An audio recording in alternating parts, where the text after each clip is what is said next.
For over 2 decades, Halo has been the staple of the FPS genre, leaving an undeniable mark on video game history and is celebrated for its blend of storytelling and gameplay mechanics.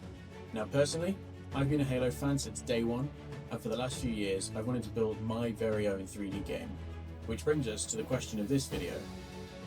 With very little Unity experience, can I build a first-person shooter that has all the key elements of a game like Halo?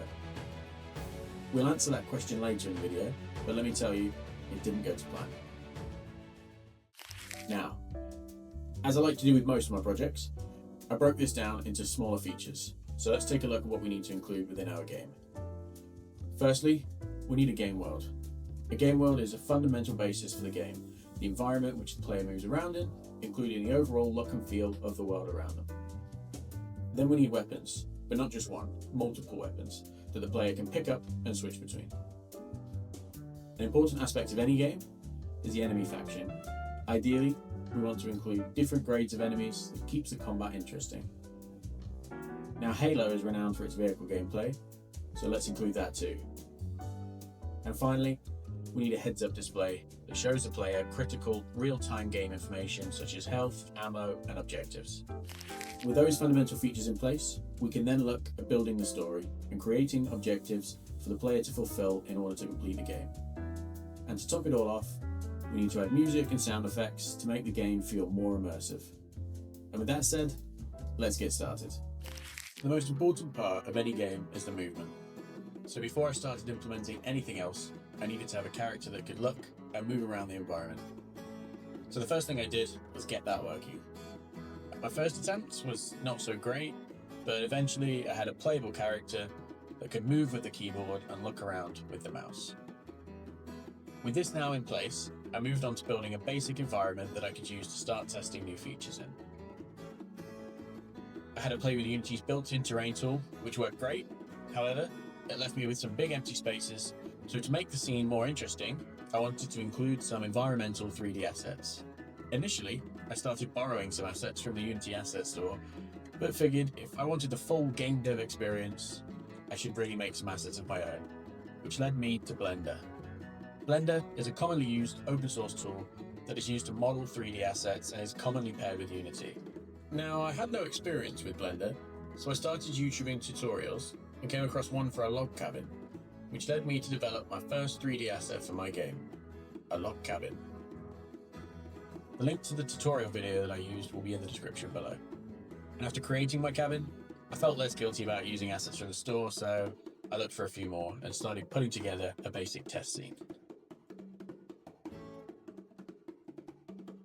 The next most important thing of an FPS, once the movement is in place, is the shooting.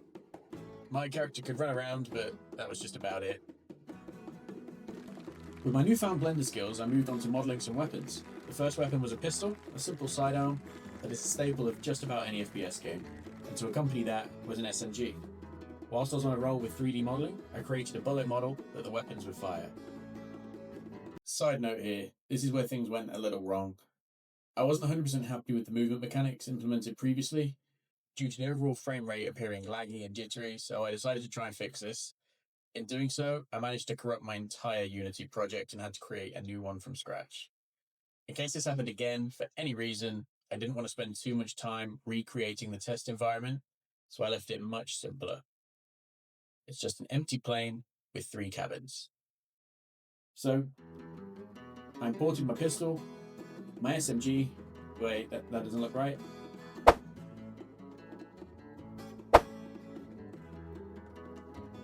And added a firing mechanic to launch bullets as projectiles from the gun. Now that the weapons had been implemented, we needed enemies that would pose a threat to the player. So I modelled some up in Blender and imported them into the game. Although they looked a little static, so let's add some idle animations. To keep things interesting, I created 3 grades of enemies. There's the lowest grade. This is the easiest enemy that can only fight with melee. There's the middle grade. This one's range based, and this guy will have a little more health and is more dangerous as he can attack you from a distance. And finally, there's the top grade enemy, with even more health and 2 high damage cannons. To complete the basic mechanics, I added the functionality so that if bullets from my weapons collide with an enemy, they deal damage and eventually eliminate them. And to polish off the combat interactions, I added a crosshair to help the player aim their weapons. I added a basic health mechanic for the player. I added a damage indicator when the player gets hit. And I added a roam mechanic to the enemies so that if they weren't in range of the player, they would roam in their local area to make the game feel more dynamic. I did find a bug that gave one of the enemies a fully auto mode, which was unfair, so I nerfed that right away. Next up, vehicles. Remember the Warthog? Meet the vehicle. I modelled and added a drivable vehicle, along with a ram mechanic, that at first dealt no damage, but was great at moving enemies out of the way. I updated the vehicle, gave it a health counter, some super realistic particle effects, and made it actually damage enemies upon impact. Now the main mechanics are all in place, the final thing to do before designing the actual story and game flow was some finishing touches. A health bar with regen animation, hit markers to show the player when they successfully hit an enemy, muzzle flash on the weapons, recoil on the weapons when the gun is fired, an ammo counter along with an out of ammo warning, weapon sway when the player is walking, and an objective panel on the UI that we'll use later. And for added immersion, background music, footstep audio, gunfire audio for the player and enemies, and reload audio. And with that, I was ready to move on to the core game flow design.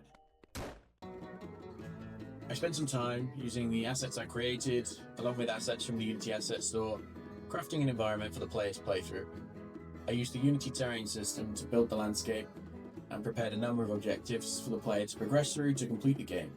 And with that, the game was complete.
I'll stop the footage here for this video. If you do want to see and play the rest of the game, it's available on itch.io in the link below. Now, back to the original question. Can I create a 3D game like Halo using Unity with no experience? Let's review that together. So Halo has exhilarating vehicle mechanics, interesting objectives, an AI companion to help drive the story, and an immersive gameplay environment. So what do you think? Well, that's all for today's video. I've tried to compile some of the references I used to understand Blender and Unity, and I've popped those in the description below. Stay tuned for more projects in the future.